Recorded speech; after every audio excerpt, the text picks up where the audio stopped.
You get $15, Dad. That was my son's final offer, his voice dripping with the satisfaction of a man about to inherit his mother's $160 million fortune. He wanted me front and center at the will reading, just to witness his victory, to see my face when my complete and utter worthlessness was read into legal record. What he didn't know was that my ex-wife, even in death, had one last move to play, and I was the centerpiece of it.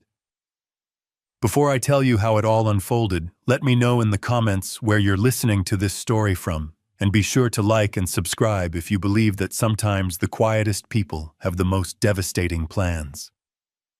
The sound of the wood planer was my symphony. For the past 5 years, it had been the soundtrack to my life. Each high-pitched whine was a note, each shaving of walnut a verse. Here in my small workshop in Austin, Texas, I wasn't a failed architect. I wasn't a discarded husband. I was just a carpenter, a man who created solid, honest things from broken pieces. My hands, calloused and scarred from years of work, knew the truth of the wood. It never lies. It doesn't deceive. It simply is, with all its knots and imperfections. I respected that. The smell of sawdust and linseed oil was the only cologne I wore. I was working on a rocking chair, feeling the smooth curve of the armrest take shape under my guidance. It was a peaceful existence, a quiet one. Then the peace was shattered. My old flip phone resting on a cluttered workbench began to vibrate, its buzzing a harsh intrusion. I hit the kill switch on the planer, and the sudden silence was almost deafening. Wiping my hands on my dusty jeans, I walked over and looked at the screen. 2 words stared back at me, cold and foreign: Nathan Thorne. 20 years. That's how long it had been. 20 years without a single phone call that wasn't a demand or an insult. No Christmas cards. No birthday wishes. Just a vast, empty silence built brick by brick, with accusations and contempt. I had assumed that silence would last until one of us was in the ground. I suppose I was half right. I took a deep breath, the air tasting of sawdust, and flipped the phone open. My voice was rough from disuse. "Hello?" The voice on the other end was sharp-clipped and belonged to a world a million miles away from my workshop. It was the voice of New York City traffic and $1,000 suits. Julian. He never called me Dad. Not anymore. I was Julian. A name he spoke as if it were a mild inconvenience, like a piece of lint on his jacket. Nathan. Your mother is gone. There was no sadness in his voice, no grief. He delivered the line with the emotional detachment of a news anchor reading a teleprompter. Last week. A stroke. It was fast. I stood there motionless, looking out the workshop window at the sun-drenched Texas yard. A strange numbness washed over me. Isabella. Gone. The words didn't seem to fit. She had always been a force of nature, a hurricane of ambition and creativity. Brilliant, beautiful, and utterly destructive. To think of her as just gone felt wrong. He grew impatient with my silence. Did you hear me? The funeral? I started to ask, my throat dry. He cut me off. It's over. You weren't on the list. Now listen, this is why I'm calling. Her lawyer requires your presence. The reading of the will. It's this Friday, 10 a.m. sharp. The offices of Caldwell and Finch, Manhattan. Don't be late. It wasn't an invitation. It was a summons. A command delivered from on high from a son who had long ago appointed himself king of a world I no longer belonged to. I finally found my voice, keeping it steady. I have no reason to be there, Nathan. Isabella and I made everything clear 20 years ago in that courtroom. I have nothing that belongs to her, and she has nothing that belongs to me. A sound came through the phone then, a short, ugly bark of a laugh. It was a sound stripped of all humor, a noise of pure, unadulterated scorn. And that sound, more than anything else he could have said, stirred something deep inside me. "Oh, I know you're not getting a dime," he sneered. Don't be a fool. My mother despised you. But it's a legal formality, a procedural thing. You have to be there in person to officially hear that you are a zero. A documented, notarized confirmation of your irrelevance to this family. He paused, letting the poison sink in. Personally, I just want to be there to see your face. I want to watch that quiet, fake dignity of yours crumble when you hear it read out loud. It's the only entertainment you're good for anymore. The humiliation was so raw, so direct, it was almost impressive. This wasn't the anger of a wounded son. This was the calculated cruelty of a victor wanting to rub his opponent's face in the dirt. "Are you finished?" I asked, my voice dangerously quiet. "Almost," he said, his tone dripping with condescending amusement. "Don't worry about the trip back. I'll spot you $15 for the bus ride home. Think of it as a parting gift." And then the line went dead. Click. I stood there, the phone still pressed to my ear, listening to the dial tone. The silence of the workshop rushed back in, but it was different now. It was heavy, suffocating. Anger, an old emotion I had buried under years of sawdust and resignation, began to smolder. It wasn't a raging fire. It was a hot coal, buried deep, slowly glowing red. He hadn't invited me to a will reading. He had summoned me to a public execution. My execution. He wanted a show. Fine. He would get one. I closed the phone and set it down with deliberate care. I walked over to the half-finished rocking chair and ran my hand along its smooth, honest curve. Then I turned and walked out of the workshop into the small house attached to it. I went to my closet, past the flannel shirts and worn jeans that were my daily uniform. In the very back, covered in a thin layer of dust, was a garment bag. I hadn't touched it in 2 decades. I pulled it out and unzipped it. Inside hung my only suit. A charcoal gray suit. The same one I had worn on the day my old life ended. I would wear it again for the beginning of his. Friday morning. The cab ride from LaGuardia felt like passing through another dimension. The quiet, sun-baked streets of Austin were a distant memory, replaced by the towering canyons of steel and glass that made up Manhattan. I paid the driver the fare, stinging more than I expected, and stepped out onto the sidewalk. The air was colder here, sharper. The building for Caldwell and Finch was exactly what you'd expect. It didn't just occupy the street. It dominated it. A sheer cliff of dark glass and polished granite. I pushed through the revolving glass doors, and the noise of the city was instantly cut off, replaced by a deep, reverent hush. The lobby was a cathedral built to worship money. The floors were acres of white marble so polished I could see the distorted reflection of the ceiling lights high above. The walls were paneled in dark, glossy mahogany, smelling faintly of lemon oil and old wealth. I had spent my entire life designing buildings, but I had never designed a space like this. This wasn't built for people. It was built to intimidate, to remind every person who entered just how small they were. And I felt small. I was wearing my only suit, the charcoal gray one. The fabric was good wool, so fine you couldn't find it much anymore, but it was 20 years out of style. The cut was too generous, the shoulders too padded. It was clean. I had pressed it myself back in Austin until the crease on the pants was sharp as a knife. But it was old. It was the suit I had worn to the divorce hearing. The last time I had seen Isabella face to face. The last time I had seen her look at me with anything other than cold disappointment, fueled by the lies my son had whispered in her ear. I could still smell the faint trace of mothballs, a scent of preservation and decay. As I walked toward the reception desk, my old leather-soled shoes made a lonely click-clack on the marble. The sound seemed to echo embarrassingly loud in the tomb-like silence. A few young lawyers, men and women in their 30s, wearing suits that cost more than my truck, glanced up from their phones. Their eyes didn't linger. They scanned, categorized, and dismissed me in a single fluid motion. I wasn't a client. I wasn't a threat. I was just old. An anomaly. I felt like a smudge of grease on a pristine white canvas, an ink stain spreading across a legal document. I didn't belong, and that I knew was the entire point. This was Nathan's first move, summoning me here to his territory, to this fortress of power, while I was wearing the armor of my greatest defeat.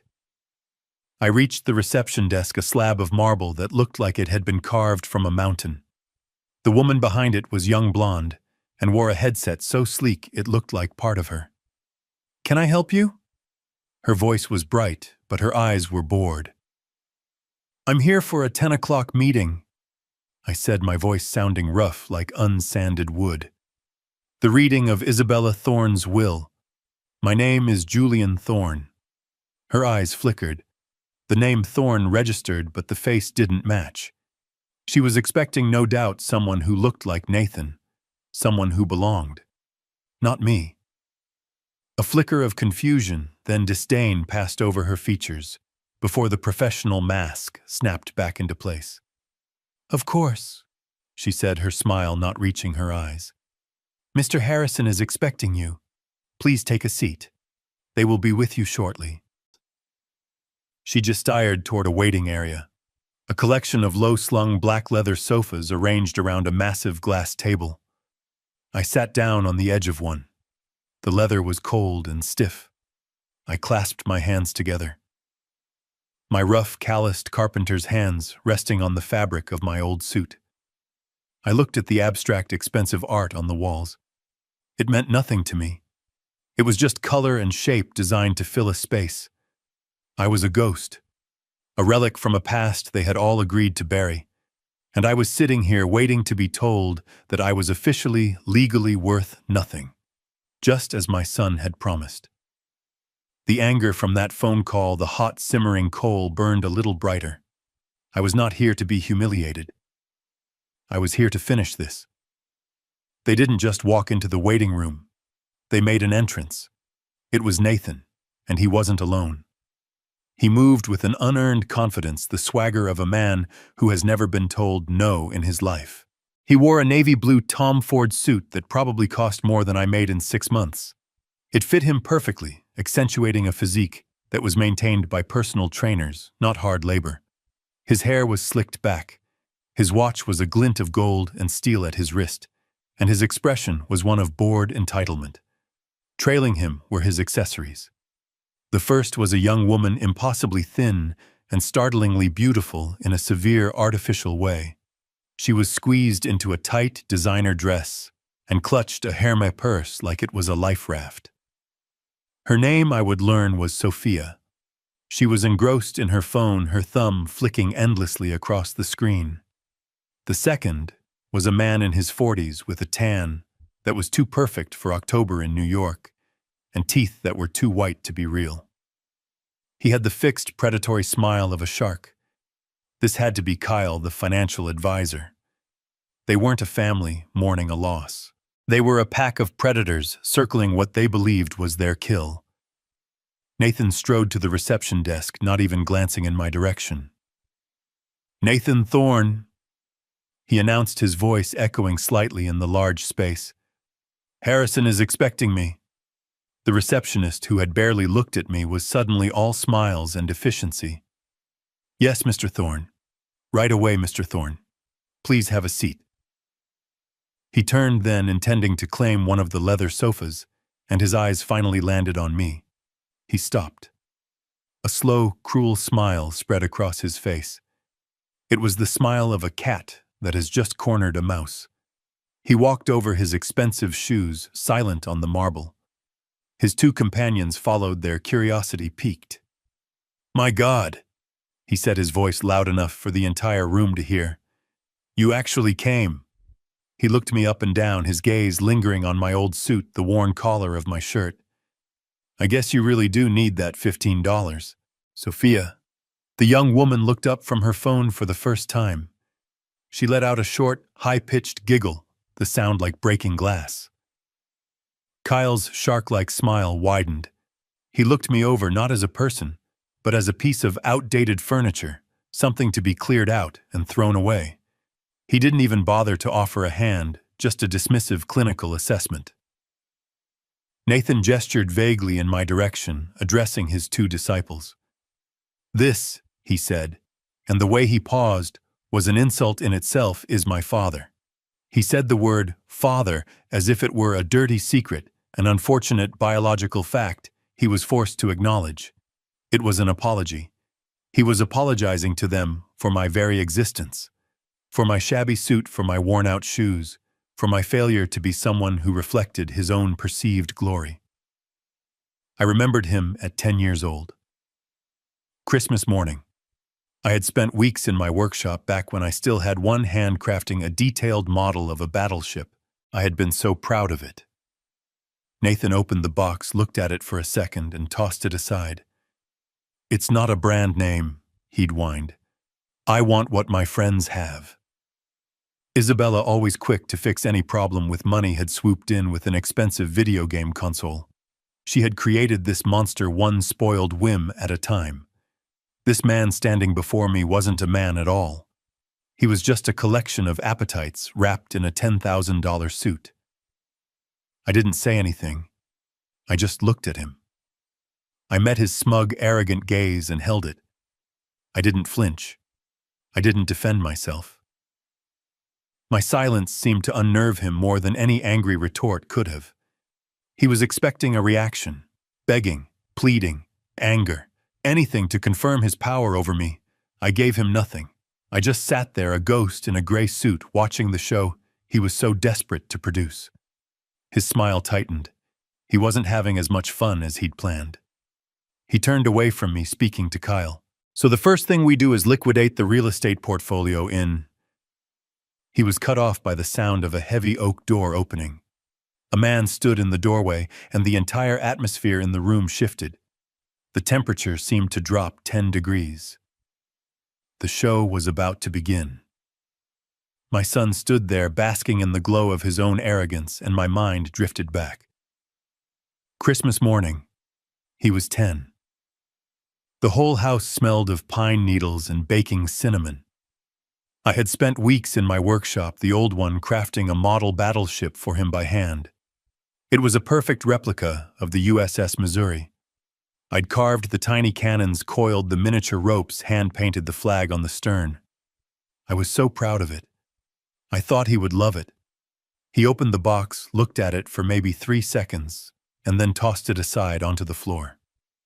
"It's not a brand name," he'd announced to the room. "I want what my friends have." And Isabella, my wife, she hadn't corrected him. She hadn't explained the value of a gift made with love. She had just swooped in with a brightly wrapped box containing the latest, most expensive video game console. She wasn't being kind. She was being easy. She had built this monster piece by piece, buying his affection because earning it was too much work. And even then, I think she knew it. The memory was so clear it was almost a taste in my mouth, bitter and sad. It was cut short by the sound of a heavy oak door swinging open. A man in his 60s stood in the doorway. He was tall and wore an impeccable gray suit that spoke of quiet authority, not flashy wealth. This was Mr. Harrison. He had the face of a judge, impassive and difficult to read, with eyes that didn't just see you. They assessed you, weighed you, and filed you away. The quiet confidence he radiated instantly silenced the room.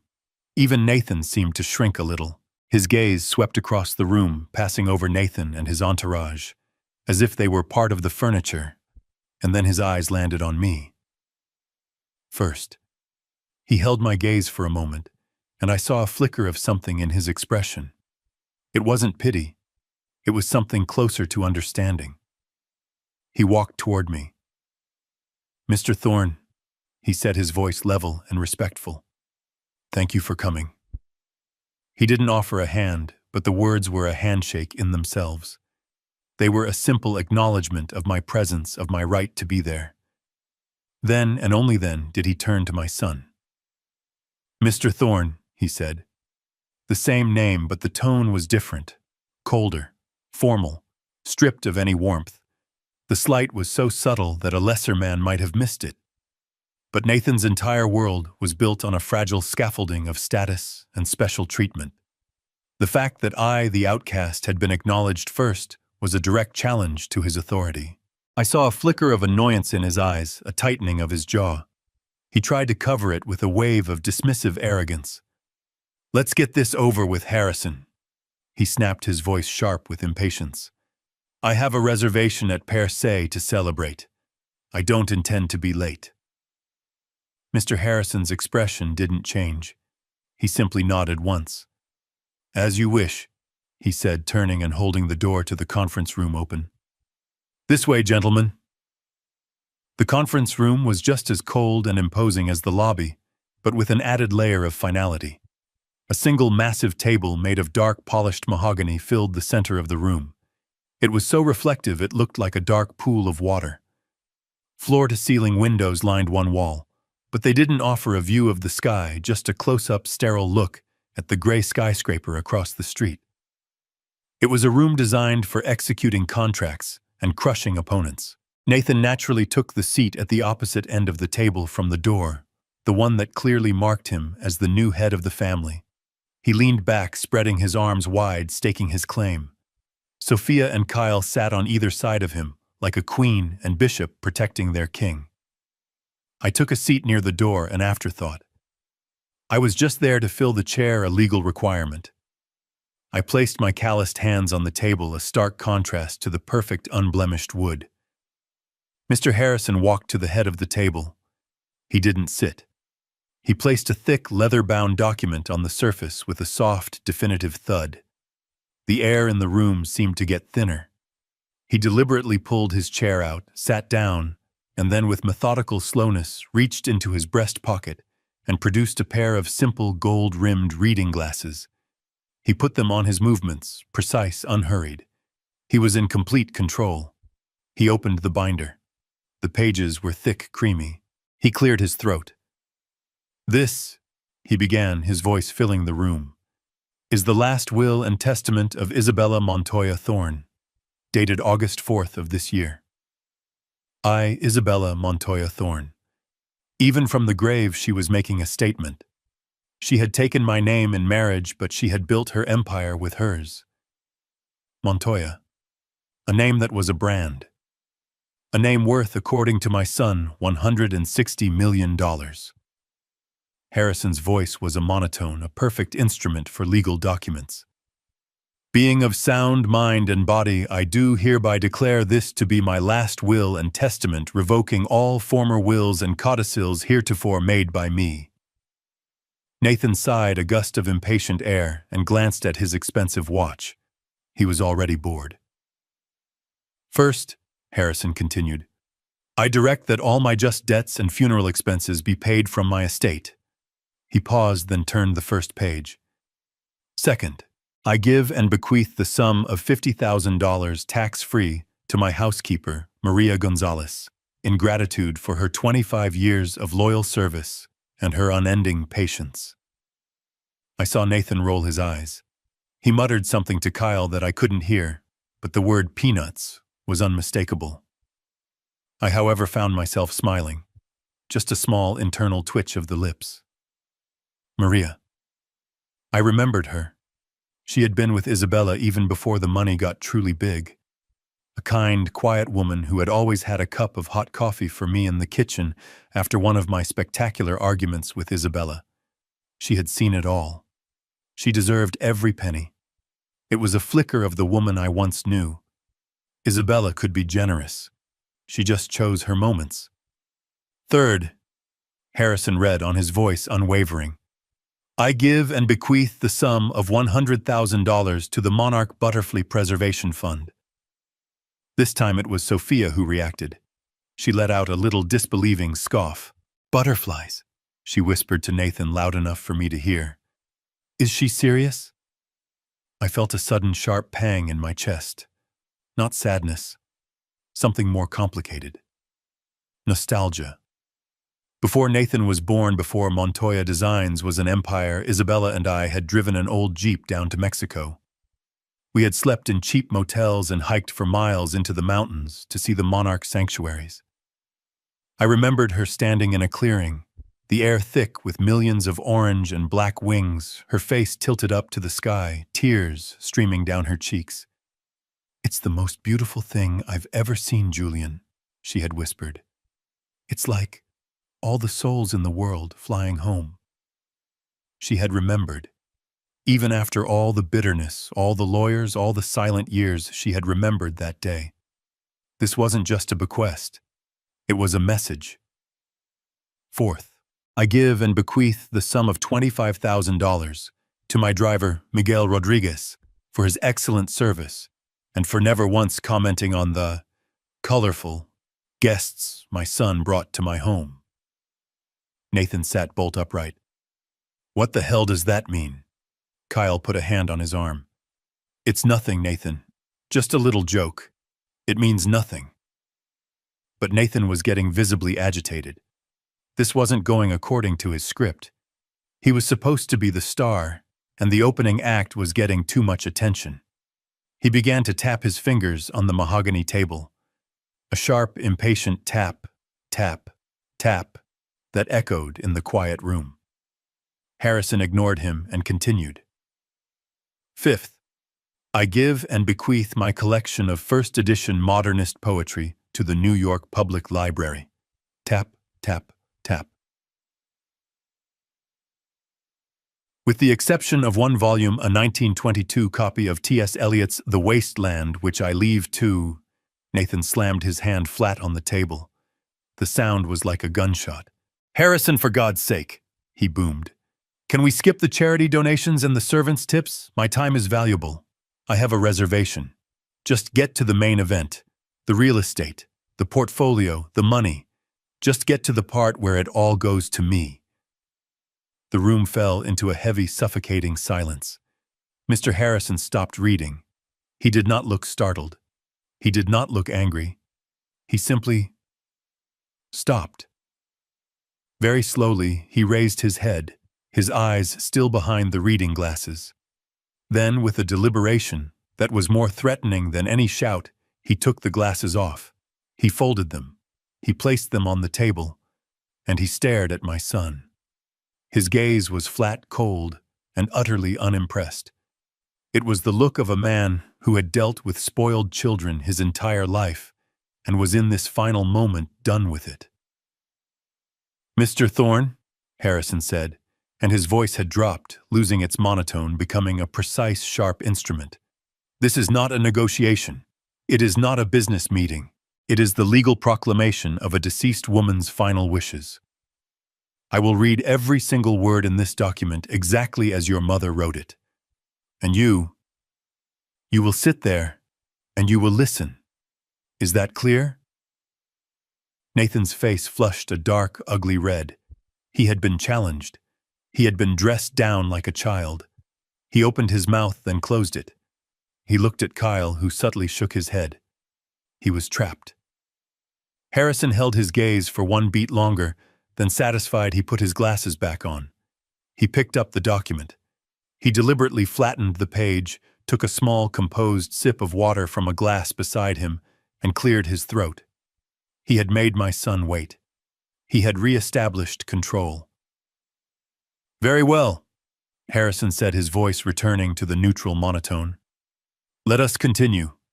Fifth, as I was saying, I leave my first edition copy of The Waste Land to..." He paused, and I could have sworn I saw the barest hint of a smile at the corner of his mouth. "Ah, no. That's been struck. Let's move on. Sixth, regarding the personal associates of my son." Harrison's gaze lingered on Nathan for a moment longer, a silent assertion of dominance. Then, as if a switch had been flicked, he returned to the document, his voice resuming its steady, neutral cadence. "We now move," he said, "to Article 6, regarding the personal associates of my son Nathan Thorne." I saw Kyle, the financial advisor, sit up a little straighter. His shark-like smile was back fixed in place. He smoothed the lapel of his expensive suit, adjusting his posture, ready to receive his expected bonus for managing Nathan's anticipated fortune. Sophia beside him finally put her phone down, her eyes bright with greedy anticipation. Harrison continued. To my son's financial advisor, Mr. Kyle Vance. He pronounced the title with a slight, almost imperceptible emphasis, as if placing it in quotation marks. I give and bequeath the sum of $5,000. Kyle's smile froze. 5,000. The number hung in the air, shockingly small. It was an insult. It was less than the cost of his suit. I saw his knuckles whiten as he gripped the edge of the table. Nathan looked at him annoyed, as if Kyle's disappointment was a personal affront. But Harrison wasn't finished. I bequeath this sum with the attached legally binding recommendation that he use it to enroll in a course on professional ethics. My own financial records show he has a significant need for a refresher on the topic. The shark-like smile vanished, replaced by a mask of pale, stunned fury. His head snapped toward Nathan, his eyes wide. What is this? He hissed, his voice a low vibration of rage. He had just been called a crook in a room full of people. And, Harrison continued, not missing a beat, turning his attention to the young woman beside Nathan. To my son's current companion, Sophia, I leave her the high-quality imitation handbag she attempted to swap for my authentic Birkin bag in my closet last month. If Kyle was stunned, Sophia was incinerated. Her perfectly made-up face turned a dark, blotchy red. Her mouth dropped open. She hadn't just been insulted. She had been exposed. Exposed as a petty common thief. In front of the man she was clearly trying to trap. In front of the lawyer. In front of me, the ghost she hadn't even bothered to acknowledge. The crazy old hag, she shrieked, her voice cracking, all pretense of sophistication gone. She lied, I never— Shut up! Nathan roared, his voice bouncing off the mahogany walls. He wasn't defending her. He was silencing a problem. His carefully constructed image was crumbling. His entourage was being dismantled piece by a dead woman's words. He was furious, not because they were insulted, but because this was taking too long. This was messy. This was not part of his victory celebration. It doesn't matter, he snarled at both of them. It's nothing. It's a joke. Who cares about a bag? Who cares about $5,000? He turned his furious gaze back to the lawyer. Get on with it, Harrison. Stop wasting time with this trash and get to my part. I sat there perfectly still, and for the first time in 20 years I felt a connection to Isabella. This was the woman I had married. Not the victim my son had painted her to be, but a brilliant, cold, and lethally precise woman. She wasn't just reading a will. She was settling every last score.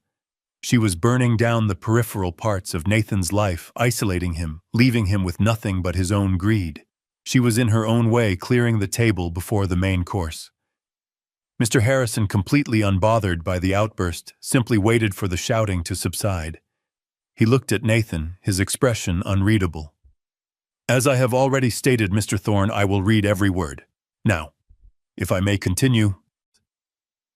I sat there watching the fallout from Isabella's words. Kyle looked like he'd swallowed poison, and Sophia was trembling with pure, unadulterated rage. And I thought to myself, that was the Isabella I remembered. She never forgot a slight. She never let an insult go unanswered. She kept a perfect, detailed ledger of every wrong ever done to her. And even in death, from inside a leather-bound document, she was still surgically precise. She was still settling her accounts. Harrison let the silence settle for a moment longer, then he turned the page. The room tensed. This was it. After clearing away the trash, this was the main event. Article 7, Harrison said, his voice dropping back into that neutral legal tone. To my son, Nathan Thorne. Nathan leaned forward. His breathing was shallow. His knuckles were white on the table. He had forgotten his humiliated companions. All his focus, all his greed, was now laser-focused on the lawyer. I give and bequeath the penthouse apartment on Park Avenue. A huge sigh of relief escaped Nathan. A genuine, full-body exhale.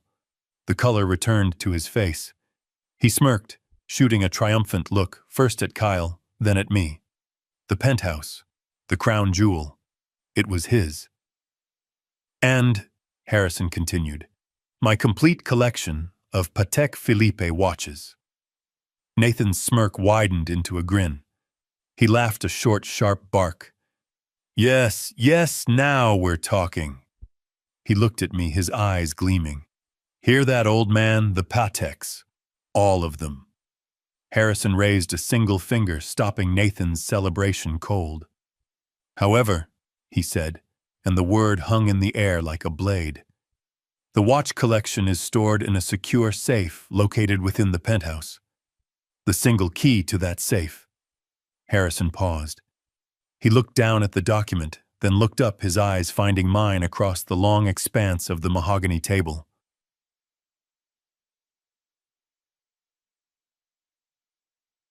I have entrusted to his father, Julian Thorne. The silence that followed was absolute. It was so complete I could hear the faint hum of the air conditioning. Sophia and Kyle lost in their own humiliation moments, before snapped their heads toward me. Nathan just stared. His face, which had been flushed with victory, went pale. His grin dissolved. What? His voice was quiet, disbelieving. What did you just say? He asked Harrison, his voice rising. The key, Mr. Thorne, was entrusted to your father. Nathan slammed his hands on the table and stood up, the chair scraping violently behind him. What are you talking about? Is this a joke? A sick joke? He pointed a shaking finger at me. Him! He hasn't seen her in 20 years. He doesn't even know where she lived. Nobody. Every eye in the room was on me, and I was just as stunned as he was. I stared at Harrison, my mind reeling. A key Isabella had given me, a key. What did it mean? Was it another one of her games? Another way to twist the knife even from the grave? I had no key. I had no idea what any of them were talking about. I just sat there, the ghost in the gray suit, suddenly, and very uncomfortably, the center of everyone's attention.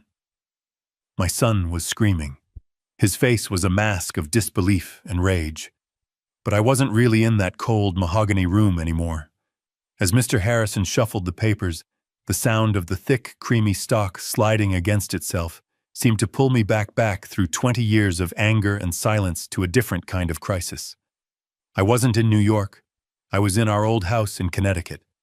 It was 2005. It was 3 in the morning and the house was dark, except for the single light in Isabella's home office. I found her there, not crying, but worse. She was just sitting, staring at a wall of spreadsheets, her face pale and completely blank. She looked broken. Montoya. Designs.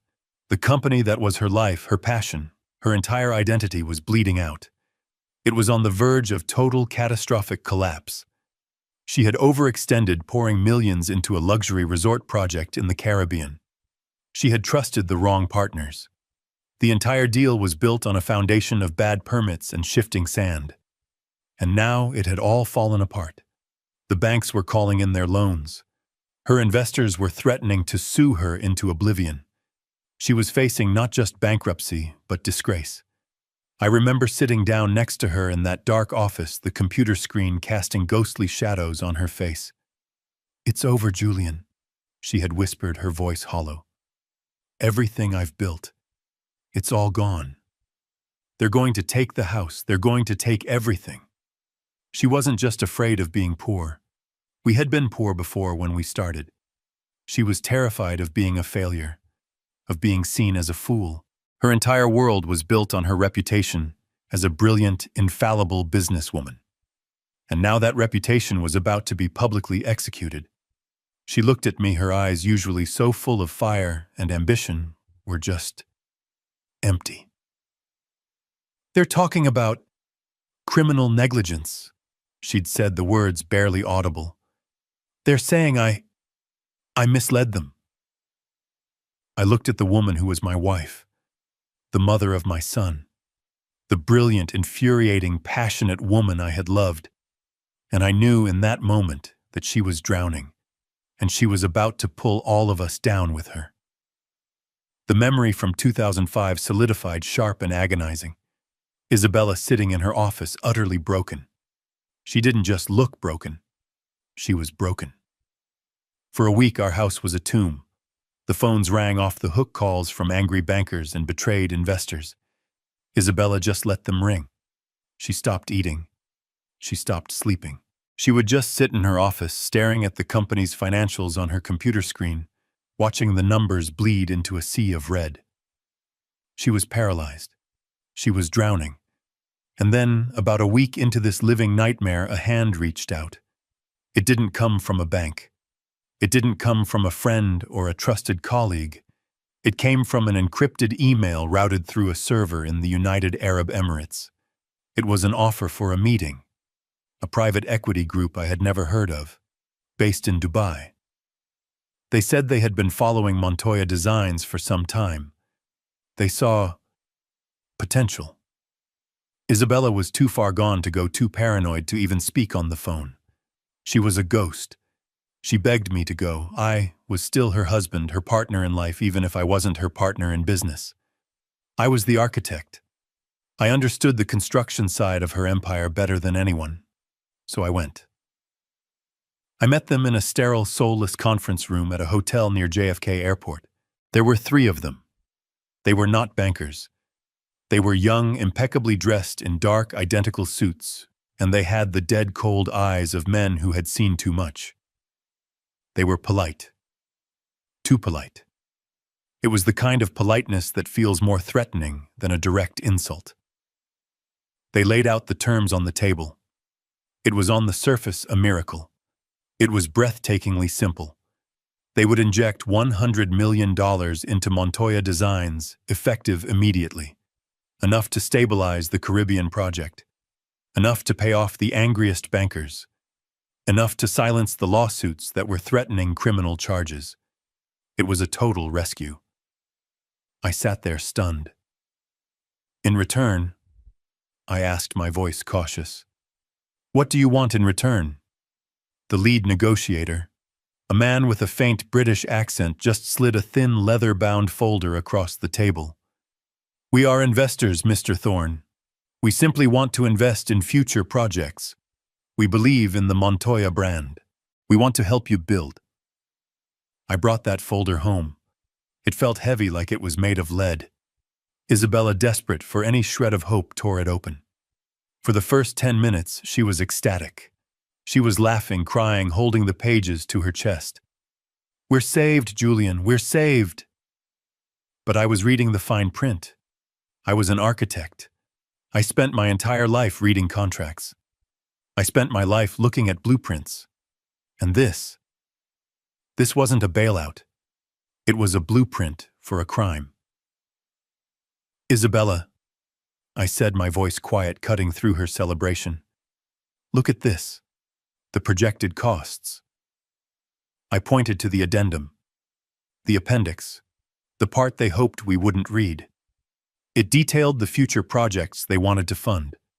A series of luxury high-rises. "Look at the numbers," I said. "They're wrong. They're all wrong. The cost projections, they're inflated by at least 40%. She didn't get it at first. She was too blinded by the $100 million lifeline. "So what?" she said, waving her hand. "They're overpaying. That's their problem, not ours." "No," I said, and a cold dread was creeping up my spine. "That's how it works. That's the point. It's not an investment, Isabella. It's a washing machine." The smile on her face flickered. "What are you talking about? They give us $100 million in clean capital now." I explained, my voice flat. "It saves the company. It makes us whole. In return, we build their future projects. But we don't bill them for the real cost. We bill them for the inflated cost. We bill them for $140 million. We pay their shell companies, their suppliers in the Cayman Islands, that extra $40 million. We take their dirty money and we make it clean. We make it look like legitimate construction payments." I tapped the signature page. They're not investing, Isabella. They're laundering. And they want to use your company, your name, as the detergent. The color drained from her face. She finally truly understood. She had spent her entire life, her entire soul, building the Montoya name into a symbol of luxury, quality, and integrity. And these men were going to use it to wash their blood money. "No," she whispered. "I won't do it." "Then we declare bankruptcy," I said, stating the simple, brutal fact. "It's over." "No!" she screamed. The word ripped out of her throat. She jumped up, pacing the office like a caged animal, her hands twisting in her hair. "No, I can't. You don't understand, Julian." She grabbed the front of my shirt, her nails digging into my chest. "If we go bankrupt, they'll investigate. They'll do a forensic audit. They'll find the Caribbean mess. They'll say I was negligent. They'll say I committed fraud." Her eyes were wild with terror. "It's better than this, Isabella," I pleaded. "This is a criminal enterprise. This is the mob or worse." "I don't care," she shrieked. And then she just collapsed. She didn't faint. She just crumpled onto the expensive Persian rug, her strength gone. She wasn't a CEO anymore. She wasn't an empire builder. She was just a terrified woman trapped. "Julian," she wept, her voice muffled by the carpet. "Please, please, I can't go to jail. I can't go to jail." She looked up at me, her face a ruin of mascara and terror. It was a look I had never seen on her, a look of absolute bottomless desperation. "I can't lose the company," she whispered, her voice cracking. "I can't. It's me. It's everything I am. If I lose Montoya Designs, I'm nothing. I'm just nothing." She grabbed my hand, her own ice cold. "And Nathan," she choked out. "What about Nathan? He's at Yale. He's on top of the world. Do you want him to be the son of a convict? Of a bankrupt failure? He'll be humiliated. He'll hate me. He'll hate us. Please, Julian. There has to be a way. Please." She was hysterical. She was right. She was trapped. If she refused the deal, she would be ruined and jailed for fraud. If she took the deal, she would be ruined and jailed for money laundering. She had built her own prison. I stood there watching her fall apart. This brilliant, driven, impossible woman. The woman who had built an empire from nothing. The woman who was also at times so blinded by her own ambition, she couldn't see the cliff edge until she was already over it. I looked at the contracts on the desk. I looked at the blueprints for the fake condos. I was an architect. I knew this world. I knew how these deals were structured. I knew how to hide costs. I knew how to create shell corporations for supplies and labor.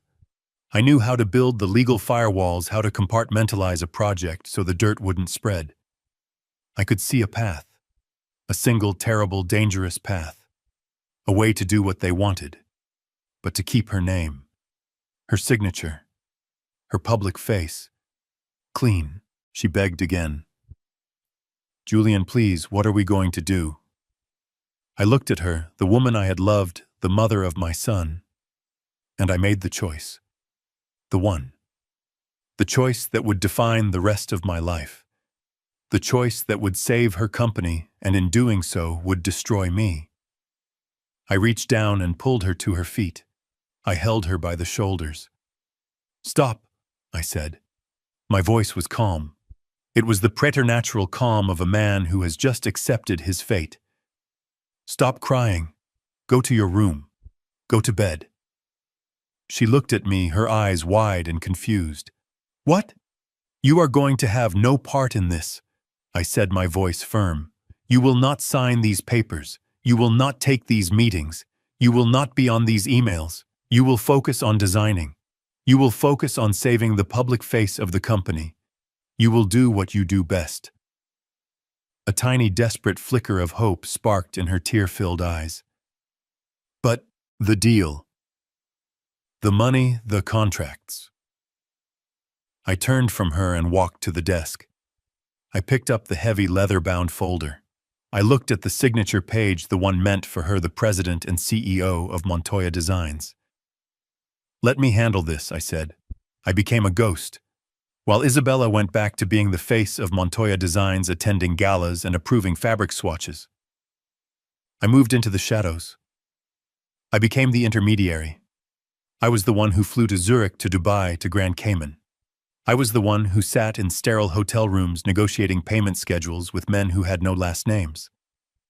Back in New York, I used my architect's license, my name, my reputation, to create a series of shell corporations.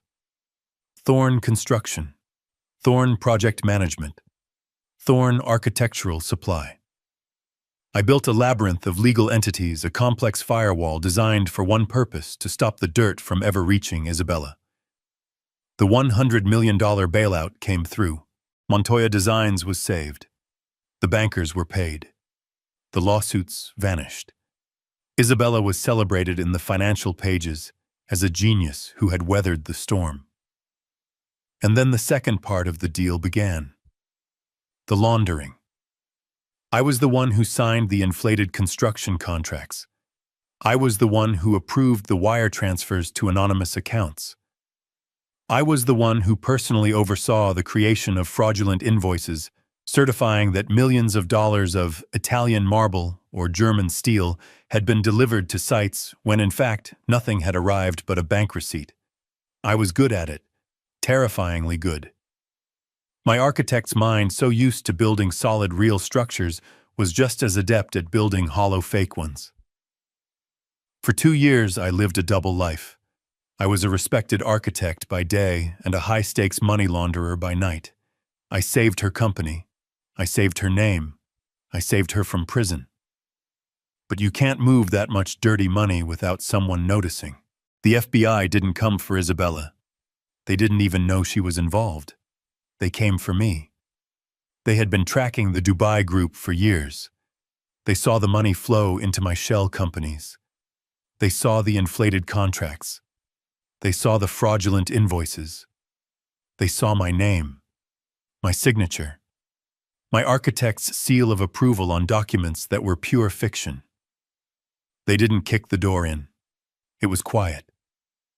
2 men in dark suits waiting for me in my office one morning. They laid it all out. They had the wire transfers. They had the surveillance photos of my meetings at JFK. They had me. Dead to rights.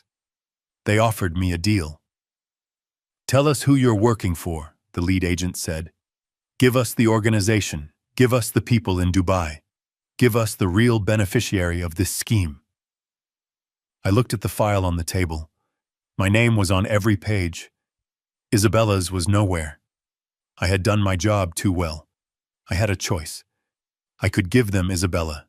I could tell them the whole story. How she was terrified. How she had begged me. How I had done it all to save her and our son from ruin. They might have been lenient. They might have understood. Or I could take the fall. I thought about Isabella, terrified and broken on the office floor. I thought about Nathan at Yale with his entire future ahead of him, a future built on his mother's glittering empire. An empire that was now technically funded by criminals. So I made the second choice, the one that sealed my fate. "I don't know what you're talking about," I told them. "I was overextended. I made some bad deals. I got sloppy with the books. There's no organization. It was just me. I cut corners. I was desperate." I gave them a confession. But not the one they wanted. I confessed to professional negligence, to tax evasion, to falsifying business records. I played the part of a foolish, greedy architect who got in over his head. To protect Isabella from a money laundering conviction, I had to plead guilty to something. So I did. I didn't go to prison. My lawyers, paid for by Isabella's now stable company, made sure of that. But I lost everything else. I lost my architect's license, revoked, permanently. I lost my reputation. My name was dragged through the mud. Julian Thorne, disgraced architect. I was a pariah. And that's when my son Nathan twisted the knife. He was 22, home from Yale, and he saw his chance. He went to his mother, not in comfort, but in anger. "He betrayed you," Nathan had screamed at her, a performance I learned about later. "He used your company. He embezzled money behind your back. He's a criminal. He humiliated you. He humiliated me." He presented her with an easy narrative, a simple story. In his version, I wasn't the savior. I was the villain. And Isabella, seeing her company saved, seeing her name completely clear, and seeing my name utterly destroyed, she took the easy way out. She chose the story that made her the victim. She chose her son's version of the truth. She filed for divorce. She claimed she was the wronged party, the trusting wife betrayed by her greedy criminal husband. And she let Nathan, our son, believe it. She let the whole world believe it. She never said a word in my defense. She just let me burn. That was the price for saving her. The voice was calm, but it sliced through 20 years of memory like a sharp chisel. I blinked. The dark, desperate office in Connecticut dissolved, replaced by the cold, polished mahogany of the conference room. My heart was pounding. The past felt more real than the present. I looked up. Mr. Harrison was watching me, his expression neutral. But everyone else was staring at me. Kyle, the financial advisor, had a look of greedy calculation in his eyes. Sophia, the girlfriend, was looking at me as if for the first time, a flicker of curiosity in her otherwise vacant expression. And Nathan. My son was staring at me with an intensity that was almost frightening. His face was a thundercloud of suspicion and rage. The veins in his neck were standing out. "The key," he spat, his voice low and dangerous. "Where is it? What did she give you?" He was convinced this was a scheme, a final bitter trick played by his mother with me as her willing accomplice. He saw conspiracy in every shadow. I looked from his furious face to Mr. Harrison's calm one, searching for an answer. But there was none. My mind was a complete blank. The last 2 decades had been a quiet life of wood shavings and solitude. A key to a safe full of watches. It was absurd. It was a detail from a life that was no longer mine. It felt like a line from someone else's script. I looked back at my son. His entire $160 million inheritance in his mind was now being held up by me, the ghost he had summoned here for his own amusement. I shook my head, not in defiance, but in genuine bewilderment. "I don't know what you're talking about," I said. And it was the absolute truth. My "I don't know" hung in the air, a simple, unadorned fact. Nathan stared at me, his face a canvas of pure disbelief, which quickly curdled into contemptuous rage. He was processing this new variable, this impossible complication. He was a bull that had been momentarily stunned by a cattle prod. But it only lasted a second. He let out a harsh, guttural laugh. It was a forced sound, a performance meant to signal that he was still in control, that this was all just a minor, absurd annoyance. "It doesn't matter," he snapped, waving his hand dismissively, as if swatting away a fly. "A key. You think I care about a key? You think I'm going to go on some treasure hunt with him?" He laughed again, louder this time. "I'll have a locksmith drill open that safe before lunch. It's irrelevant. A meaningless, sentimental game by a dying woman." He sat back down, but he wasn't relaxed. He was coiled like a spring wound too tight. He pointed a trembling, manicured finger at Mr. Harrison. "Enough of these games." He punctuated each word. "Enough of the servants, enough of the butterflies, and enough of the keys. Get to the point, Harrison. The main event, the assets, the 160 million. Read the part where it all comes to me. Read it, now." Mr. Harrison regarded my son over the top of his reading glasses. He showed no fear. He showed no annoyance. He simply let Nathan's command hang in the air, letting its own arrogance suffocate it in the heavy silence. Then, with that same infuriating, methodical calm, he adjusted his glasses, took a small, deliberate sip of water from a crystal glass, and turned the page. The sound of the thick, creamy paper turning was like a crack of thunder in the tense room. It was the sound of a judge turning to the final page of a verdict. He was savoring this. He was following Isabella's script to the absolute letter. "Of course," Mr. Harrison said, his voice returning to that flat, neutral tone. "We will now proceed to Article 8, the disposition of the primary estate, the residue of all property real and personal wherever situated." This was it. The air in the room was so thick I felt I could barely breathe. Nathan was leaning so far forward he was almost out of his chair, his whole body a single taut muscle of greed. Even Kyle and Sophia, despite their public humiliation, were watching with rapt, desperate attention. This was the moment that would make their own small humiliations worthwhile. Harrison read from the page. "Regarding all remaining liquid assets, stocks, bonds, properties, and controlling interest in Montoya Designs, LLC." He stopped. He deliberately paused, looking down at the page as if rereading a complex, unexpected clause. He was drawing out the moment. He was a master showman. "Come on," Nathan whispered, his voice a low hiss. "Come on." Harrison cleared his throat. "I decree the following. First, to my ex-husband, Julian Thorne." My head snapped up. Me? What was this? A sound like a strangled gasp came from Nathan. He inhaled so sharply, it sounded like he'd been punched in the stomach. His face, which had been pale with anticipation, went rigid. His eyes narrowed into tiny slits of pure, unadulterated hatred, and they were fixed laser-like on me. He wasn't breathing. He was just waiting. He was a bomb, and his fuse had just been lit. I could see the muscles in his jaw clenching and unclenching, grinding his expensive teeth. What in God's name was she doing? Was this her final cruelty, to give me some small, insulting sum, a few $1,000s, just to rub his nose in it one last time before giving him the rest? Harrison continued, his voice perfectly, even betraying not a flicker of the drama he was unleashing. "To my ex-husband, Julian Thorne, I give and bequeath the sum of $15. $15. The words just hung there. It wasn't an insult. It was a public execution. It was a joke. A petty, cruel, and profoundly childish joke. But Harrison wasn't finished. He read the final part of the clause, the part that twisted the knife and locked it in place. $15 U.S. currency to be paid in cash. This is to cover the cost of the bus ride back to wherever it is he came from, a trip my son Nathan will surely be kind enough to suggest for him. It started as a snort, a choked, disbelieving sound.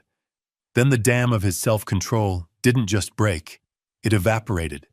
A laugh, a huge, roaring, braying laugh erupted from Nathan's chest. It was not a sound of humor. It was a sound of sheer, unadulterated triumph. It was a sound of such profound, malignant joy that it made the air in the cold room feel sick. He shot up from his chair, his body trembling with the force of his laughter. He pointed at me, his finger shaking his face, turning a dark, blotchy crimson. He was crying actual tears of malicious joy streaming down his cheeks. $15, he roared. The words bounced off the walls. $15. He doubled over, slapping his hand on the priceless mahogany table. Oh my God, $15. Kyle, who had been sitting in a stunned, humiliated silence, now seemed to catch the new current. He saw his path back into his patron's good graces. A slow, sickly smile spread across his face. Incredible, Nathan. Just incredible. Sophia, catching on, let out a high-pitched, sycophantic shriek of laughter. $15 for a bus. Oh, Nathan, she was hilarious. Wasn't she? Nathan howled, straightening up, wiping a tear from his eye. He was a performer, and he finally had his audience back. He looked at his two companions, his chest puffed with victory. She always had a wicked sense of humor, always. He had won. In his mind, the game was over. The insults to his friends were just appetizers. The confusion with the key was a meaningless tangent. This was the punchline. This was the moment he had been waiting for. He had been publicly, legally, and financially declared the victor. And I had been publicly, legally, and financially declared nothing. Less than nothing. A $15 joke. His laughter finally subsided, simmering down into a low, smug chuckle. He adjusted the cuffs of his Tom Ford suit, a gesture of absolute restored control. He was the king again. He turned his gaze on me, and all traces of humor vanished, replaced by a cold, reptilian satisfaction. A dark, evil smile played on his lips. "Well," he said, his voice dripping with false pity. "That's that, I suppose." He walked around the table, a predator circling its kill, and he stopped just a few feet away from me. He looked me up and down, his eyes filled with a disgust so profound it was almost tangible. "It's over, old man. You heard her. $15. He reached into his pocket, the one on his $10,000 suit, and pulled out a slim alligator skin wallet. He made a show of opening it, his movements slow and deliberate. "You know what?" he said, his voice a low, confidential sneer. 15 is a little insulting. Here." He pulled out a $20 bill and threw it on the table in front of me. The bill skidded across the polished wood and came to rest right in front of my hands. "There, 20. Don't say I never gave you anything." And he stared at me, daring me to react. Daring me to yell, to cry, to reach for the money. I did none of those things. I just sat there. I looked at the $20 bill. I looked at his smug, victorious face. And I waited. I didn't feel humiliated. I didn't feel angry. I didn't even feel sad. I just felt a deep, profound sense of anticipation. Because I knew Isabella. And I was watching Mr. Harrison. And Mr. Harrison was not moving. He was sitting at the head of the table, his face a perfect neutral mask, his hands resting on the document. He was letting the performance play out. This wasn't the end. This was the intermission. My stillness, my absolute lack of reaction, infuriated Nathan more than any outburst could have. His smile faltered. "What's the matter, old man?" he sneered. "Speechless cat got your tongue," he scoffed. "Whatever, it's done. It's all mine. Finally, you can get the hell out of here now. Go back to your sawdust shed or whatever hole you crawled out of. And don't forget your bus money." He turned his back on me, a final act of dismissal. He walked back to his chair, clapping Kyle on the shoulder. "Right, per se. We have a lot of champagne to drink." He grabbed his suit jacket, ready to leave, ready to start his new life. Nathan had his jacket halfway on. He was beaming, clapping Kyle on the back so hard it was almost a punch. "Right," he said, his voice loud and booming. "Per se. I'm going to buy the entire champagne list. Harrison," he called over his shoulder, not even looking at the lawyer. "Just have your girl send the papers to my office for me to sign. I'm done here." He turned to leave, a king departing his own coronation. "Mr. Thorne?" The voice cut through the air like a sheet of ice. It wasn't loud, but it had a core of absolute steel. It stopped everyone. It stopped Nathan in his tracks, his jacket half on one foot, already turned toward the door. He turned back, his triumphant, laughing face slowly hardening. "What?" Mr. Harrison was still seated. He hadn't moved an inch. He was looking at Nathan, and his expression was no longer neutral. It was cold. "Please, sit down." The smile on Nathan's face didn't just fade. It was wiped clean as if by a solvent. The blood drained from his face, leaving the blotchy red patches from his laughter looking like burns. "What did you say?" He whispered, his voice suddenly hoarse. "I said..." Harrison repeated, his voice dangerously quiet. "Sit down. I have not finished reading." "Finished?" Nathan's voice cracked. "What are you talking about?" "You read it. $15. The joke. It's over. You're done." Mr. Harrison, with the slow, deliberate motion of a man revealing the winning card, reached down to his briefcase, which sat on the floor beside him. He did not touch the leather-bound will that was already on the table. He brought up a second, thinner folder. It was simple manila, but it was bound with a thick red wax seal. It looked important. That, Mr. Harrison said, tapping the large leather binder on the table, was the conclusion of the original last will and testament. He then placed the new folder on the table.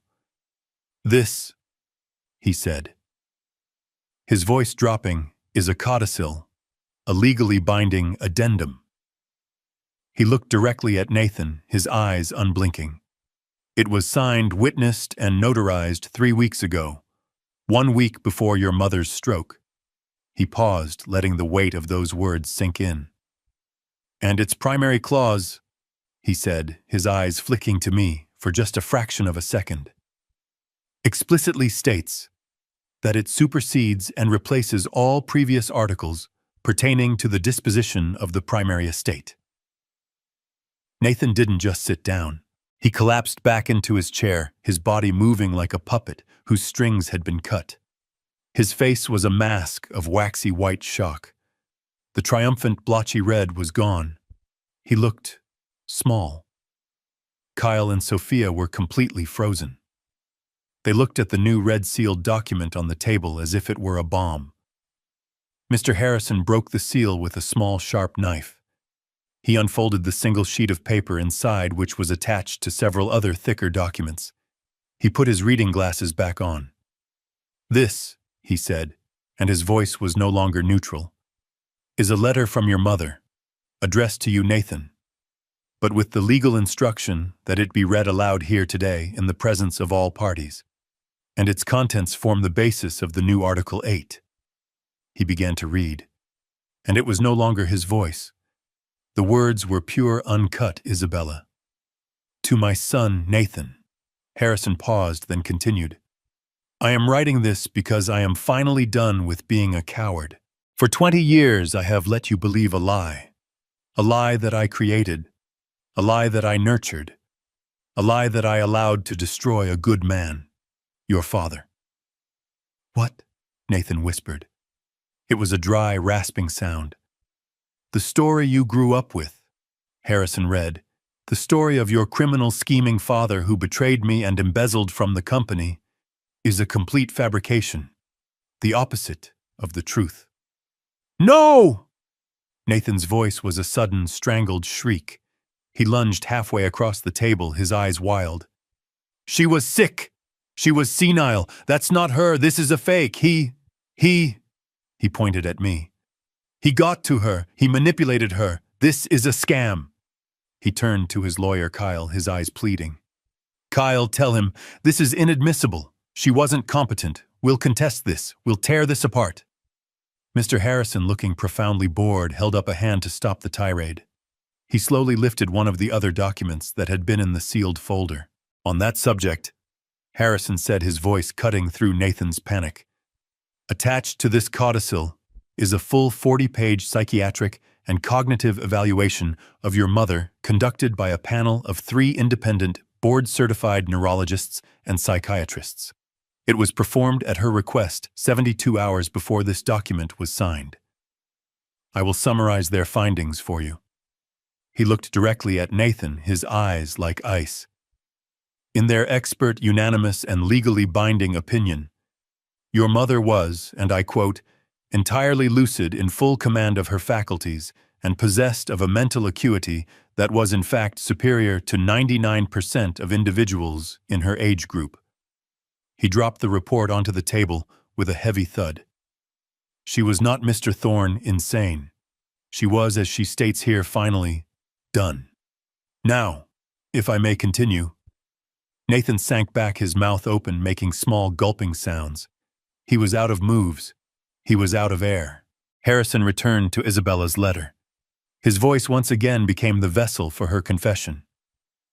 "The truth, Nathan, is this. 20 years ago, Montoya Designs was on the brink of total, catastrophic failure. I had made a series of terrible, reckless decisions. I had overextended. I had trusted the wrong people. I was facing not just bankruptcy, but criminal charges for fraud and negligence. I was going to lose everything. The house, the company, my name. I was going to prison. I closed my eyes. I was back there. In that dark office, her on the floor, weeping, begging. I felt the old cold weight of that night settle on me. We were given one way out, Harrison read on, a deal with a group of unsavory investors.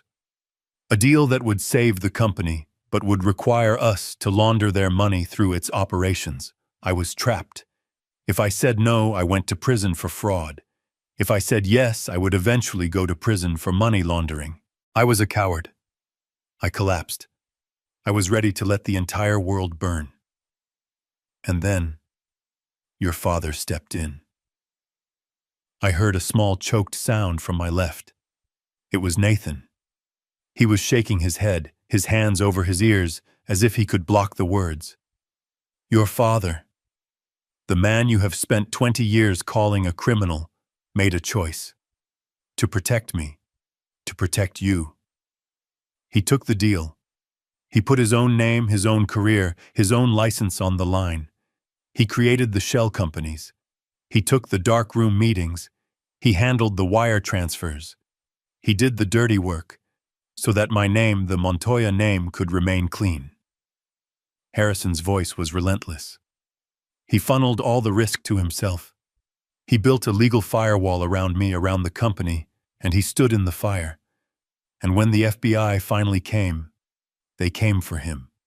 Because that is exactly what he had planned. He confessed Nathan. He confessed to crimes he didn't commit. Negligence, fraud.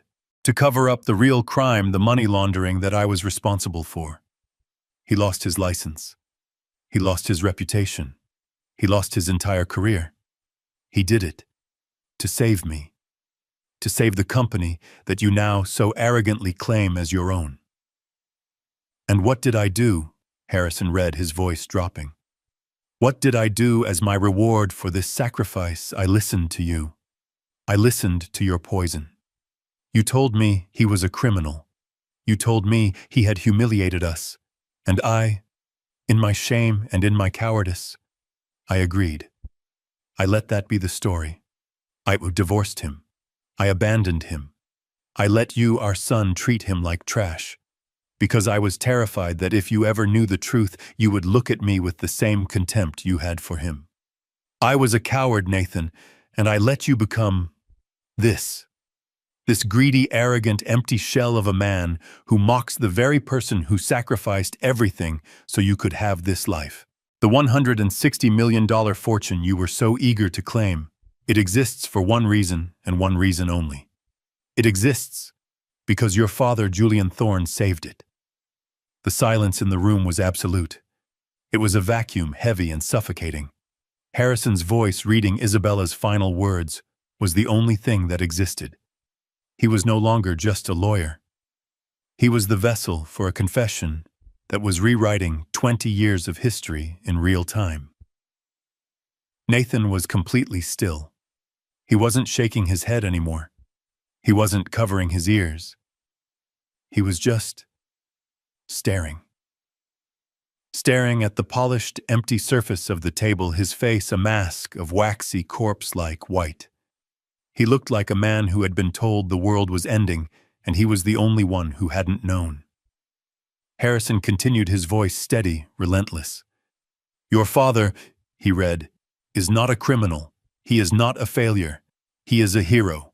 The kind of man who makes a sacrifice so deep, so complete, that people like you and me can't even comprehend it. He burned his own life to the ground to keep us warm. And I let you treat him like garbage.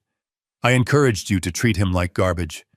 I used your contempt for him as a shield to hide my own shame.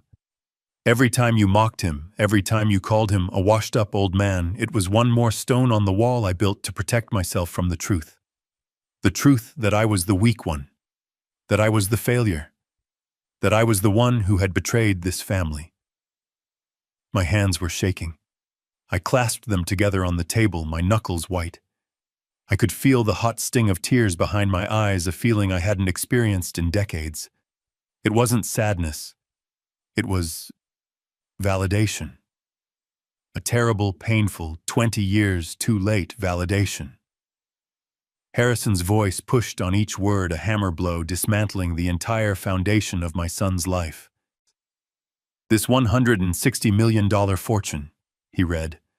This empire you've been waiting to inherit, like a spoiled prince, it does not exist because of you. It does not even exist because of me. It exists in its entirety because of Julian Thorne.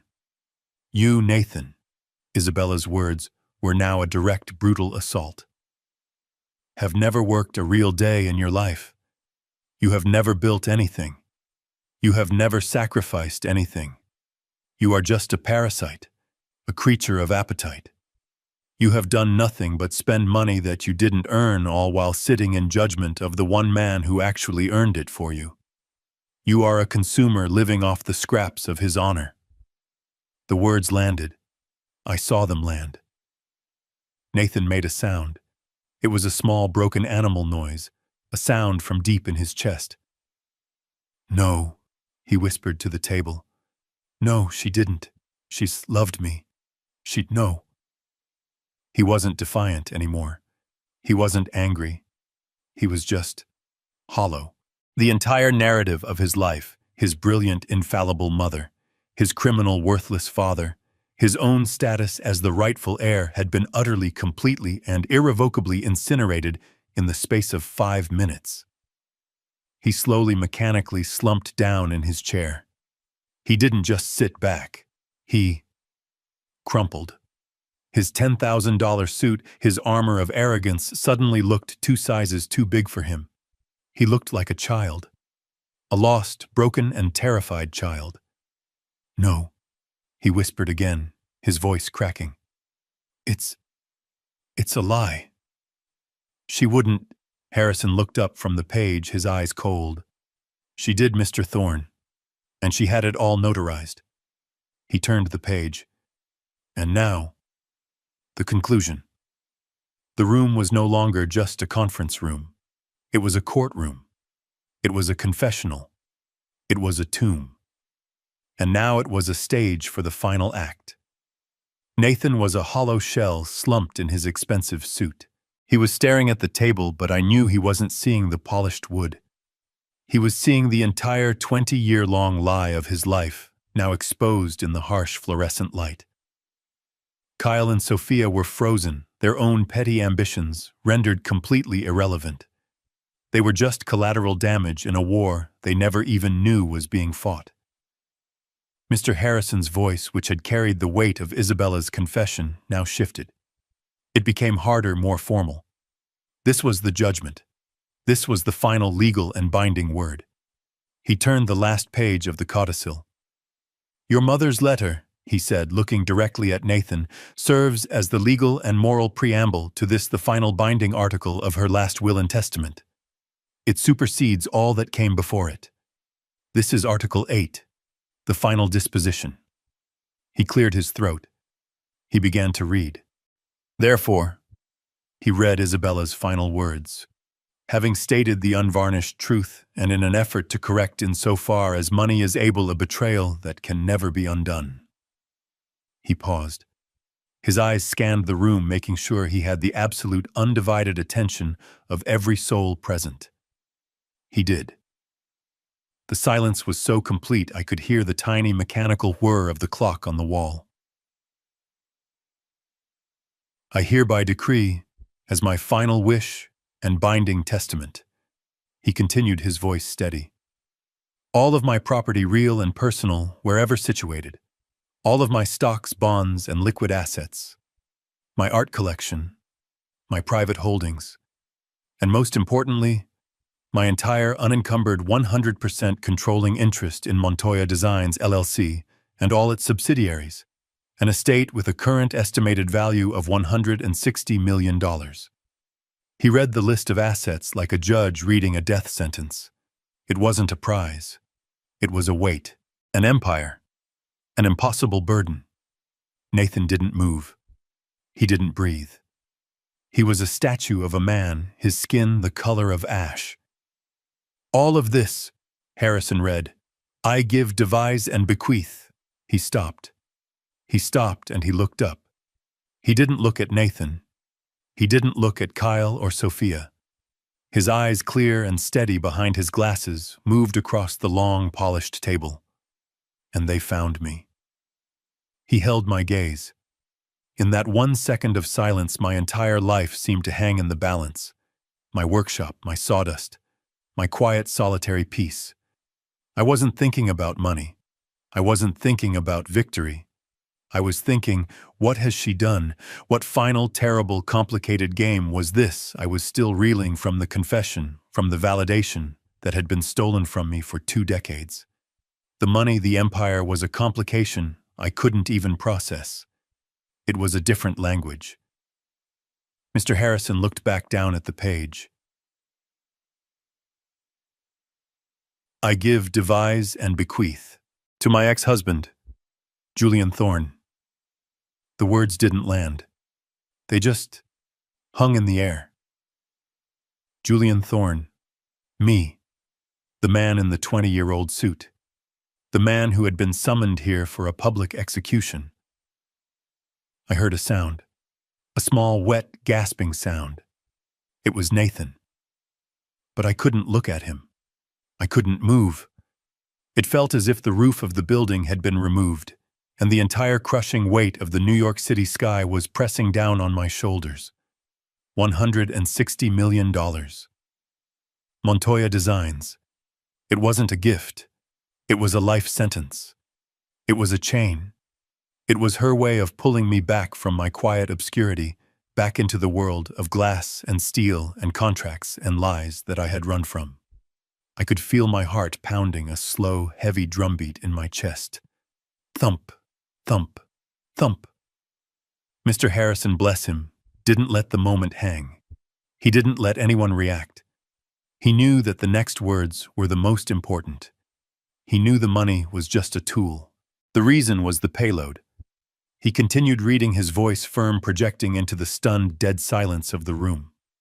I leave this, he read, not as a gift, but as a payment, as a long overdue and wholly inadequate compensation for the career I allowed to be destroyed, for the honor I allowed to be stolen, and for the family I, in my cowardice, allowed to be broken.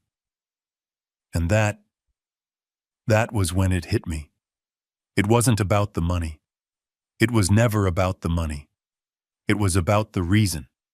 It was her final, written, legally binding confession. It was her apology. It was her from beyond the grave handing me back my name, handing me back my honor. She wasn't just giving me her company. She was telling the world that it should have been mine all along, that I was the one who had saved it. I looked down at my hands, my rough, calloused carpenter's hands. They were resting on the polished, perfect wood, the hands of a man who built things, and I was now the owner of an empire I had never wanted. A small sound, a whimper, came from across the table. It was Nathan. He wasn't a monster anymore. He wasn't a king. He was just a boy. A 42-year-old boy whose entire life had just been revealed as a lie his mother had told him, and a lie his father had paid for. Kyle and Sophia were already ghosts. Their faces were blank, their minds unable to process this reality. They had hitched their wagons to a falling star, and now they were just irrelevant. I looked at Mr. Harrison. He was watching me. He was waiting. $160 million. The company, the penthouse, the watches. Isabella, my brilliant, impossible, destructive wife. Even in death, she had to have the last word. She had to control the entire narrative. She had exonerated me. She had made me whole. But in doing so, she had chained me to her legacy forever. She had given me everything, and in a way she had taken everything all over again. My simple life was over. My son, Nathan, was a ruin. He was a building that had been imploded. He sat there, his mouth half open, his eyes blank and unfocused, still trying to process the fact that the entire $160 million universe he thought he was inheriting had just vanished. Vanished and been handed to me, the man he despised more than anyone on earth. He was breathing in short, shallow gasps like a drowning man. Kyle and Sophia were completely adrift. Their golden goose hadn't just stopped laying eggs, it had exploded. I could see the panic in Kyle's eyes, the gears in his rat-like brain spinning, trying to find a new angle, a new con, and coming up with nothing. Sophia was just white. Her mask of makeup looked like a porcelain shell, and it was cracking. Harrison, the executor of this devastating will, was not finished. He still held the codicil. There was one last piece of business, and finally, Harrison said, his voice as unforgiving as a judge's gavel, "We come to the final bequest." He looked at my son. "And for my son Nathan Thorne." At the sound of his name, a tiny pathetic flicker of something sparked in Nathan's dead eyes. It wasn't hope. It was more primal than that. It was the desperate animal instinct not to be left with absolutely nothing. He slowly, painfully raised his head, his eyes red-rimmed and hollow, fixed on Harrison. He was waiting for what? $1 million, a trust fund, an allowance, some small scrap from the table he thought had been set for him. Mr. Harrison looked at him. There was no pity in his gaze. There was no emotion at all. It was just the final cold execution of his duty. "For my son Nathan," he read, "who has already received a lifetime's worth of fortune, both in the money he spent so freely and in the sacrifices he never acknowledged. I leave him only one thing." Harrison paused. He looked down at this paper, then back at Nathan. "I leave him precisely what he so thoughtfully and publicly offered to his father." I felt my breath catch. No. Nathan's confused, broken gaze shifted to me, then back to Harrison. He didn't understand. He couldn't make the connection. His mind was too shattered. I don't," he stammered. "What?" Mr. Harrison did not reply. Instead, with a slow, deliberate motion, he reached to the side of his desk. He opened a single drawer. His hand went inside and emerged holding one item. A check. A single bank-certified cashier's check. "Mr. Harrison, on behalf of the estate," he said, "was authorized to prepare this in accordance with your mother's wishes." He held it up for a moment. Then he placed it on the polished mahogany table. He slid it across the vast expanse of wood.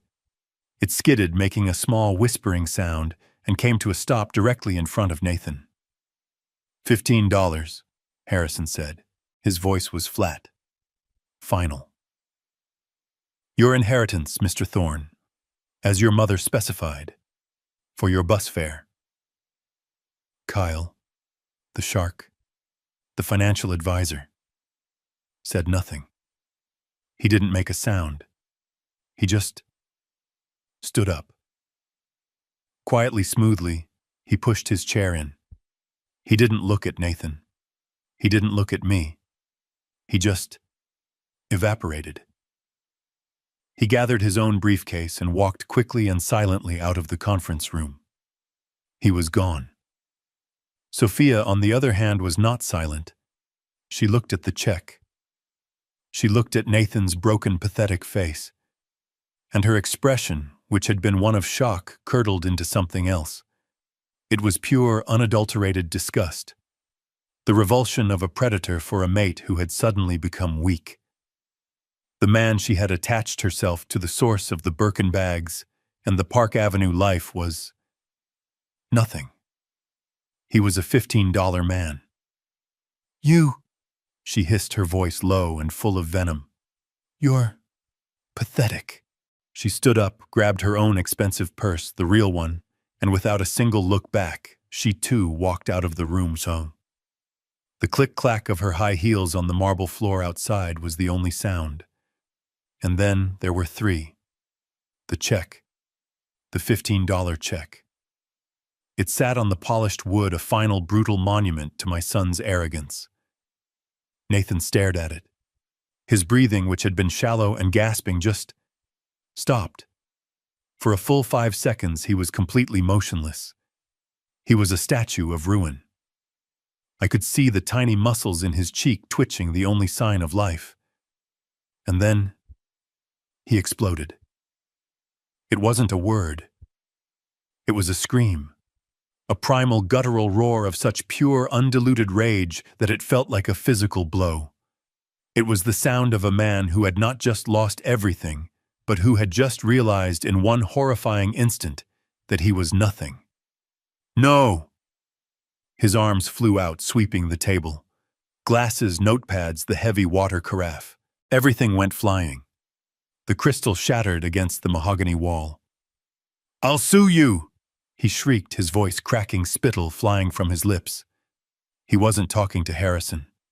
He was screaming at the universe, at his dead mother.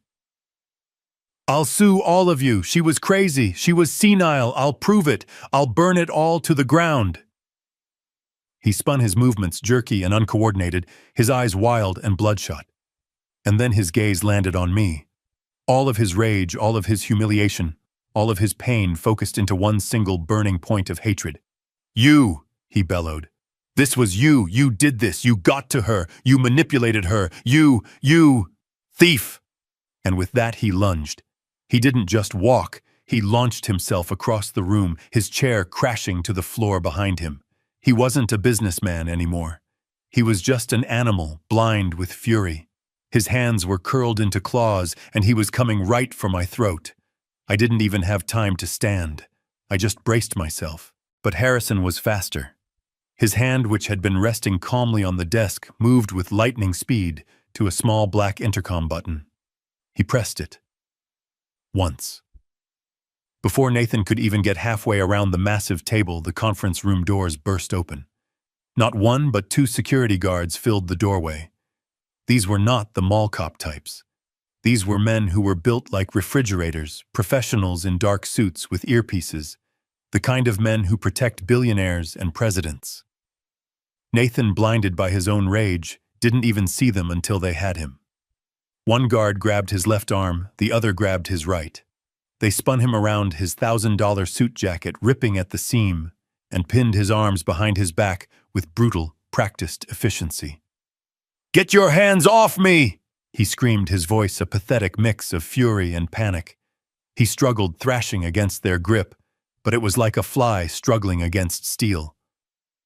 Mr. Harrison stood up slowly. He looked at the wreckage of his conference room.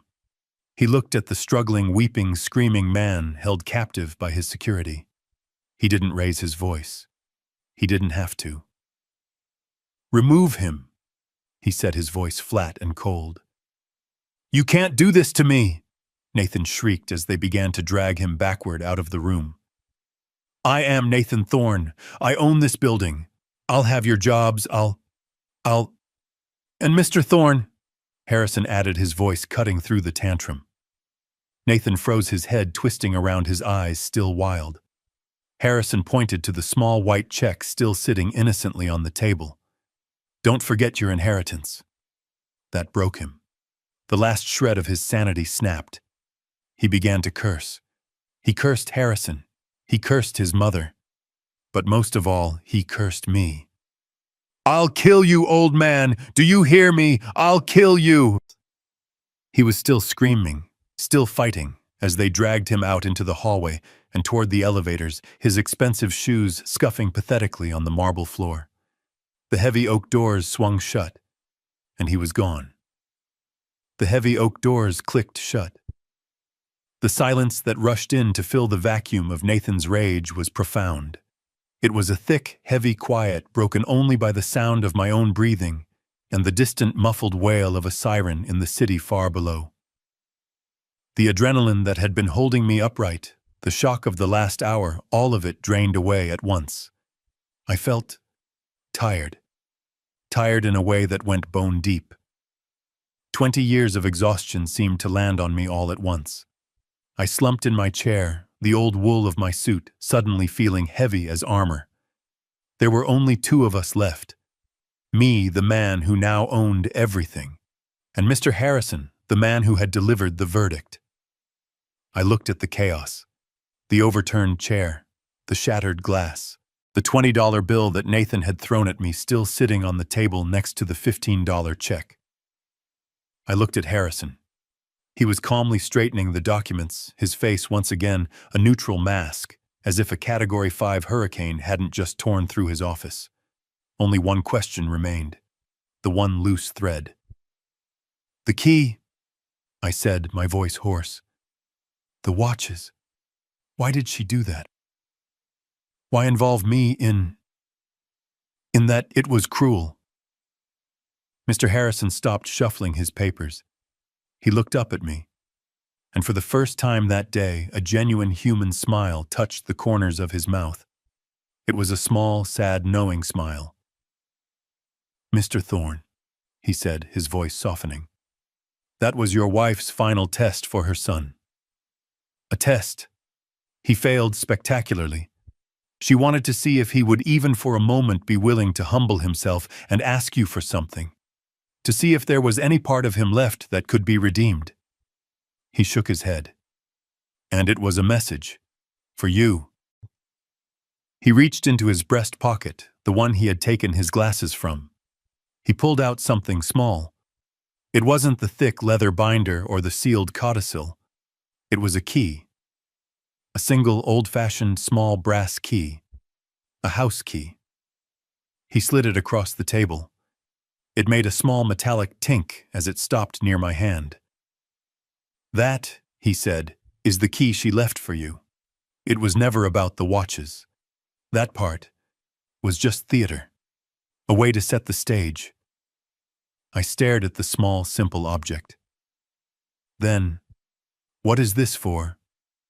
"It's the key to the penthouse," Harrison said. "But the safe inside the one she mentioned, it doesn't contain any watches.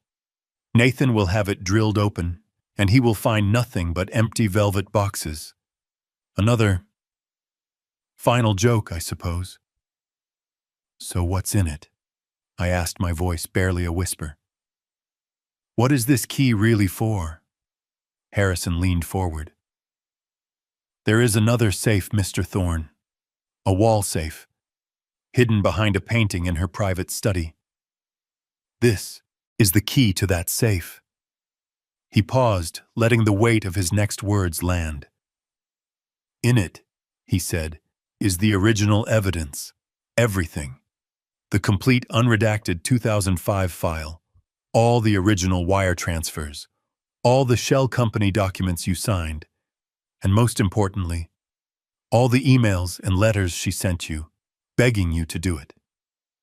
My heart stopped. "She kept it all," Harrison said quietly. "She kept the entire unvarnished truth locked away for 20 years. The confession she wrote, it's all supported by this. She wanted you to be the one to find it. She wanted you to be the one to decide whether to make it public or not. The money, that was her apology, but this," he nodded at the key, "this was her giving you back your name." I reached out my hand, my rough calloused fingers closing around the small, cool piece of brass. The $160 million. That was a weight. It was a burden. A new prison. But this key, this was freedom. Here is the lesson and call to action to be added at the end of the story. This whole experience taught me a powerful lesson. The truth I've learned has a weight and a patience all its own.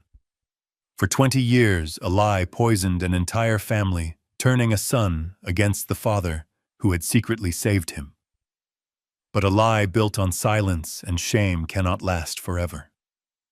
Isabella's final confession showed me that no matter how deeply it is buried, the truth will eventually claw its way to the surface. It proved that true honor is not about reputation, but about the silent, thankless sacrifices you make. In the end, a name cleared by truth is an inheritance worth far more than any fortune. What would you have done with the key and that $160 million burden? Let us know your thoughts in the comments below.